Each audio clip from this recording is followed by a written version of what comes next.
Et voilà, mauvaise nouvelle pour notre cher Endrick. Le Real Madrid vient de faire son choix entre lui et Gonzalo Garcia. D'après le média Marca, Xabi Alonso a informé chaque joueur de son rôle pour le début de saison. Donc là, tout le monde est au courant de la place qu'il aura au Real Madrid en début de saison. On nous dit que Xabi Alonso ne veut tromper personne, tout a été dit, tout est clair. Et le pire, c'est que certains joueurs commencent déjà à réfléchir à un départ en fonction de leur statut. Dani Ceballos, par exemple, qui est dans des pourparlers pour aller au Real Betis. Brahim Diaz, quant à lui, on l'a informé qu'il conservera un rôle de rotation la saison prochaine. Après, j'ai envie de dire, vu l'effectif et le système qu'on veut mettre en place, c'est le maximum qu'on puisse lui donner. Et on a aussi Rodrigo, lui, qui a été informé depuis longtemps. Et c'est d'ailleurs pourquoi il a entamé des discussions avec Liverpool. Liverpool est directement en contact avec son entourage. Et d'ailleurs, ici, on nous précise quelque chose de très important. Rodrigo ne peut pas dire autre chose que je veux rester au Real Madrid. C'est la chose la plus intelligente. S'il quitte le Real Madrid car on ne veut pas de lui, ça baisse le prix de son transfert et augmente sa prime. S'il reste, c'est qu'il a choisi de se battre et en termes d'image pour les fans, c'est une victoire. Vous comprenez maintenant pourquoi on nous fait croire qu'il veut rester au Real Madrid? Et pour revenir à Endrick, les amis, d'après le média Marca, Endrick rechute de sa blessure et sera absent 8 à 10 semaines. Et la première conséquence directe, c'est que Gonzalo Garcia, lui, devrait rester avec le groupe pro pour débuter la saison. Et malheureusement pour lui, le Real Madrid estime qu'il y a trop d'attaquants dans l'effectif. Des départs pourraient avoir lieu. Et parmi ces départs, on aura Endrick parce que là, on nous dit changement de plan en attaque. Gonzalo Garcia reste, Endrick pourrait partir. Le Real Madrid souhaiterait conserver Gonzalo Garcia pour la saison prochaine et envisagerait plutôt un départ d'Endrick. Il souhaite donner beaucoup plus de temps de jeu à Gonzalo Garcia qui a impressionné lors de la Coupe du Monde des clubs. D'après eux, c'est une décision stratégique pour équilibrer l'effectif et ne brûler aucune étape. Personnellement, j'espère que si Endrick quitte le Real Madrid, c'est qu'il quitte en prêt. Dites-moi en commentaire ce que vous en pensez. Non, non, non, non. Pourquoi je veux le garder toute ma vie dans mon club? Xabi Alonso veut garder Fran Garcia. Il ne veut pas que le Real Madrid le vende. Xabi. Ah, j'ai mal à la tête. Les gars, j'apprends ça. Le Real Madrid veut que Ferland Mendy quitte le club. Le Real Madrid lui facilitera la tâche pour un départ. Ah là, les gars, pour moi, on est en train de faire une bêtise. Je suis seul contre le monde, hein, mais on est en train de faire une bêtise. Le joueur qu'il fallait vendre, c'était Fran Garcia. Parce que Fran Garcia, il est pas bon défensivement. Et vous allez le voir dans les grands matchs, c'est moi qui vous le dis, vous allez le voir. Alors que Ferland Mendy, quoi qu'il en soit, c'est vrai qu'il se blesse. C'est une réalité. Mais pour moi, défensivement, c'est plus une assurance. Voilà, tu peux le mettre. Même en tant que remplaçant, il rentre, tu peux le mettre quand même. Carreras, il remplit les deux tâches, aussi bien offensivement que défensivement. Mais Fran Garcia, que ce soit offensivement, c'est pas assez. Et défensivement aussi, c'est pas assez.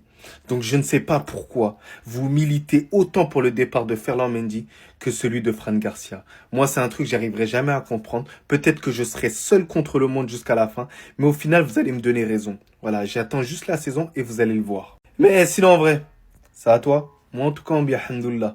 Voilà, depuis je vous parle. Je vous dis, papi, il piave 20 ans. On est lundi, je viens de rater mon réveil. Je savais qu'il y avait un truc qui allait pas. Le Real Madrid est très attentif à la situation de Rodri. Quand tu drinks là, fais avec modération, hein. T'as oublié c'est qui Rodri? L'homme qui a scam le ballon d'or à Vini? L'homme qui a fait que Vini est devenu wow? L'homme qui se dit humble. Mais cérémonie, on le voit fêter des Vini, ciao. Vini, tu veux le faire venir? C'est lui que tu veux faire venir? Mais tu veux qu'il se péta ou quoi? L'homme aime qui n'a pas les réseaux. Et quand ça sortait les pancartes là pour se foutre de nous contre le Real Madrid, il prenait un pix, hein. Et ce qui est cool, c'est que Serge Aurier m'avait appris un mot, une petite fiotte. C'est ce qu'il est. C'est ce qu'il est parce que quand il y avait 6-2 là, quand on les a corrigés, il a rangé son smartphone et on le voyait plus dans l'écran. Vini en Ligue des Champions, ça fait 1 an qu'il est haut, mais tellement il avait la rage, genre. Il a pris son trophée du match. Le seul match où il a pris, c'était là. Dans toute la terre entière, hein, le seul gars, il met un maillot blanc du Real Madrid white, hein, il lui va pas. Car il est pas beau sur lui. Un bourrin comme ça, agressif. Ça, c'est la tenue des gens de classe. Papinière, faut lire. Voilà, moi, je garde les screens. Il a dit, nous, le Real Madrid, on gagne avec la chance. La chance, oh, il n'aime pas notre club. Faut même pas un peu le cas là. Le pire, hein, c'est que c'est la deuxième fois qu'il parle de Rodri. Ce screen là, il date d'avril dernier. Il avait déjà, mais qu'est-ce qu'il t'a fait en fait? Et vous allez me dire, peut-être, je suis fou parce que je parle du ballon d'or actuel, hein. Mais il rentre à la place de qui? En vrai, dans le profil, dans ce qu'on a besoin. Oui, Rodri est un super joueur de ballon. Mais dans cet effectif là, tu vas ni enlever Jude, ni enlever Fede Valverde. C'est même pas le meilleur des Rodri, dites-vous. Dis-le nous, directement. Tu veux que Vini tombe en dépression? Déjà, il est Camerounais, il est devenu wow. Camerounais, gros dépression, wow, chacal. Mais attendez, Rodri au Real Madrid, ça devient sérieux. Comme vous le savez, après avoir perdu Toni Kroos il y a une saison, le Real Madrid était à la recherche d'un profil similaire. On a bien vu comment au milieu, on avait énormément de mal à son départ. Et d'ailleurs, aujourd'hui, Toni Kroos a parlé de son départ du Real Madrid. Voici ce qu'il a dit. Il dit, la meilleure chose à faire est de partir en beauté. Je pense qu'il est difficile de faire mieux que ce que j'ai fait lors de ma dernière saison. Je suis parti après avoir remporté la Liga et la Ligue des Champions. Et le pire, c'est qu'il dit qu'il avait déjà envisagé de prendre sa retraite l'année d'avant. Toni Kroos, je suis content pour toi, mais quand je t'entends parler comme ça, tu m'énerves. Nous, on avait encore besoin de toi. Et d'ailleurs, en parlant du Real Madrid, Madrid, regardez la dinguerie qui s'est passée. On nous dit le Real Madrid et d'autres clubs veulent le mondial des clubs tous les 2 ans. Je rappelle que le mondial des clubs c'est comme la coupe du monde, c'est tous les 4 ans. Et bah Florentino Pérez, lui, il le veut tous les 2 ans. Il a déjà pris goût, ça a dû rapporter gros. Bien évidemment, la FIFA a jugé ce projet irréaliste pour le moment. L'édition de 2029 est déjà en préparation avec le Qatar comme favori pour l'organiser. Dites-moi d'ailleurs en commentaire ce que vous en pensez. Concernant Rodri les amis, on nous dit que le Real Madrid veut recruter Rodri en 2026. Le club espère qu'il retrouvera son niveau après sa blessure. Il trouve que Rodri est un recrutement prometteur. Son contrat expire en 2027 et Manchester City sera obligé de le vendre s'il ne renouvelle pas. Et encore une fois, il le précise, d'après le média Diarios, tout dépend de ses performances après sa blessure. Comme je l'ai toujours dit, footballistiquement parlant, je le veux bien au Real Madrid. Et après, est-ce que ça va pas foutre le bordel? Avec toutes les histoires passées qu'il y a eu, les histoires de Ballon d'Or avec Vinicius, tout ça, donnez-moi vos avis en commentaire. Alerte, alerte. Kylian Mbappé est le nouveau numéro 10 du Real Madrid. Comme l'article de l'équipe l'indique, il n'a rien demandé, c'est le club qui a décidé. C'est un scandale. Le football est mort. Le Real a baissé son froc. Oh là là, c'est pas possible. Le dictateur avait encore une fois de plus tout prévu. Jusqu'à l'écrire dans sa BD, les gars. Elle est sortie en 2022 si je dis pas de bêtises. En fait, il faudrait juste arrêter les bêtises au bout d'un moment. Lors de la première conférence de presse qu'il a donnée en tant que nouveau joueur du Real Madrid, lui-même l'avait dit qu'il s'en foutait du numéro qu'il allait porter. Quoi qu'il arrive. Et maintenant, ça va nous faire passer ça pour le scandale du siècle. Encore une fois, je vais répéter la même chose. Sérieux, on s'en tape. Genre vraiment, c'est un numéro de maillot. Pour moi, il signifie plus rien. Le numéro 10, on l'aurait donné à Gonzalo Garcia, ça aurait dérangé absolument personne. Mais comme c'est lui, comme d'habitude, ça bouge pas et c'est pas nouveau au Real Madrid. Parce que quand on sait ce que représente un numéro 10, la Sanadjara, c'est un numéro 10. Non, pourtant, il a arboré le numéro 10 du Real Madrid, les gars. Pareil pour le numéro 7 de Mariano. C'est des choses qui sont futiles. On s'en tape de qui porte le numéro à qui. Ronaldo, quand il est venu au Real Madrid, il a pris le numéro 7 de Raoul. Une saison après être venu, ça a dérangé personne. Hein. Pourtant, Raoul, c'était une légende absolue du Real Madrid. Hein. Bon, comme il faut forcément parler quand c'est Mbappé, bah écoutez, les numéros 10 quoi. On peut rien y faire. Hein. Restez sobre, abonnez-vous les gars, ça trappe. Oula, le Real Madrid est de plus en plus motivé à signer William Saliba. Le joueur est prêt à faire un effort financier afin de rejoindre les merengues. Alors les gars, je vous cache pas, William Saliba, c'est un joueur que j'apprécie énormément. Pourquoi ? Parce que c'est tout simplement un leader défensif. Il est capable de s'imposer dans les duels aériens. Il est capable de percer les lignes grâce à ses relances. C'est un défenseur qui est très rapide. C'est un défenseur très athlétique. Et on l'a vu notamment entre Arsenal et le Real Madrid, la rencontre qu'il y a eu. Il a réussi à tenir Kylian Mbappé à chaque fois. Il a rien fait. Et tout ça malgré l'absence de son partenaire Gabriel. Comme ça reste impressionnant. Donc là, j'ai appris que le Real Madrid veut au final Saliba et Konaté. Je pense que c'est pour faire une défense à 3, Hussein, Konaté et Saliba. Mais ça, je pense que ce sera en 2026. Ou bien, peut-être que Saliba viendra même avant Ibrahima Konaté. On ne sait jamais. Même si moi, j'ai ma préférence pour Ibrahima Konaté parce que c'est un numéro 4. Et dans notre effectif, on a quand même déjà un numéro 5 du nom de Hussein qui est capable de faire ce que Saliba y fait actuellement. Mais après, je vous cache pas que si on a les deux, bah ça fera que fructifier l'effectif. Dites-moi ce que vous en pensez, mais sinon, en vrai, c'est à toi. En tout cas, bien, alhamdoulilah. Stop, stop, stop. J'ai reçu un tas de messages. C'est bienveillant de votre part, tout ça. Hein.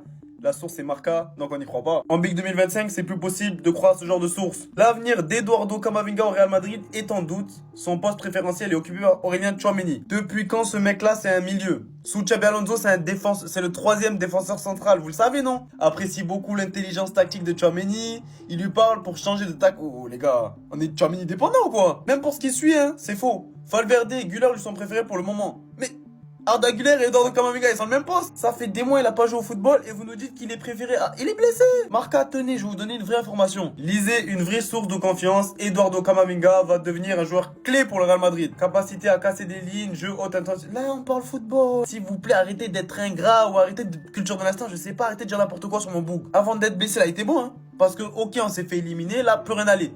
Mais avant ça, il était bon. Vous allez pas m'obliger à ressortir tous vos tweets, tous là, un par un, vous avez tweeté. Eduardo Camavinga ne doit plus sortir du 11. Tu sais très bien derrière ton écran que tu l'as déjà dit. Maintenant, le poteau, on se fait éliminer, il se blesse, donc c'est bon, c'est fini. Marca, tenez, lisez, arrêtez avec ce qui paraît vos trucs. C'est Xabi qui a parlé, hein. Il progresse rapidement, il passe de plus en plus... Les gars, il est blessé. On espère le retrouver très bientôt. C'est un joueur top et on a besoin de lui. Marca, vous l'ouvrez jusqu'à... Il y a des boucs du PSG là, Crary, c'est un profil qu'on n'a pas. Mais vous l'aurez pas. Il est avec nous, le petit là. De Ligue des Champions, 22 ans. Laissez-le se détendre avec son poteau. Vini là-bas, Rio de Janeiro. Il danse, il enjoy. Les gars, laissez-le. Tout ce que je peux vous dire, hein. Croyez Drixé, ne croyez plus Marca. Si vous croyez en lui, mettez ça en commentaire. On était déjà tous au courant, mais là, ça a été confirmé une bonne fois pour toutes. Mbappé a tuté 10. Fabrizio Romano l'a aussi confirmé, c'est le nouveau numéro 10 du Real Madrid. Une affaire qui a fait couler beaucoup d'encre. Elle en fait couler beaucoup parce que beaucoup de gens se disent que ça fait partie de la prise de pouvoir de Mbappé à Madrid. Parce que beaucoup estiment qu'il ne mérite pas à cause de l'identité du numéro 10, alors qu'ils savent très bien que dans le football actuel, il n'y a plus trop cette identité par rapport au numéro. Et que si Real avait fait une bonne saison avec Mbappé, ça n'aurait pas dérangé autant de gens.